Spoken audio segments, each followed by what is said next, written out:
సాధారణంగా ఫలానా వ్యక్తి హార్ట్అటాక్తో చనిపోయారు అంటారు. ఇది యాక్చువల్లీ రాంగ్. చాలా వరకు సడన్ డెత్స్ కార్డియాక్ అరెస్ట్ వల్ల జరుగుతాయి.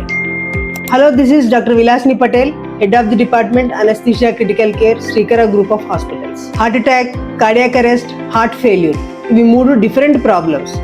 వీటిలో డిఫరెన్స్ ఏంటో ఇవాళ తెలుసుకుందాం. హార్ట్ అటాక్ అంటే గుండెకి రక్తం తీసుకువెళ్లే ఆర్టరీస్ లో బ్లాక్ ఉండడం ని హార్ట్ అటాక్ అంటారు. యూజువల్ గా ఈ కండిషన్ లో పేషెంట్ కాన్షియస్ గానే ఉంటారు. చెస్ట్ పెయిన్, స్వెట్టింగ్స్, హ్యాండ్ పెయిన్ ఇలాంటి సిమ్టమ్స్ తో ప్రెజెంట్ అవుతారు. దీంట్లో టైం ఉంటుంది, ఈసీజీ తీసి డయాగ్నోస్ చేస్తారు. దీని మేనేజ్మెంట్ మనం ప్రీవియస్ వీడియోలో మాట్లాడుకున్నాం. కార్డియాక్ అరెస్ట్ కండిషన్ లో గుండె సడన్ గా ఆగిపోతుంది. పేషెంట్ అన్రెస్పాన్సివ్ గా ఉంటారు. పల్స్, బీపీ, శ్వాస ఇవేమీ ఉండవు.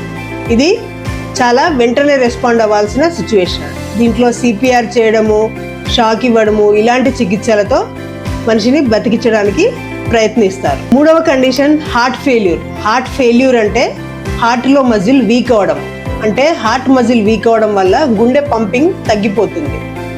సో బాడీకి మొత్తం బ్లడ్ సర్క్యులేషన్ తగ్గిపోతుంది. అంటే దీంట్లో పేషెంట్ కాన్షియస్ గానే ఉంటారు. గుండె బలహీన పడడం వల్ల బ్లడ్ పంపింగ్ స్లో అవుతుంది.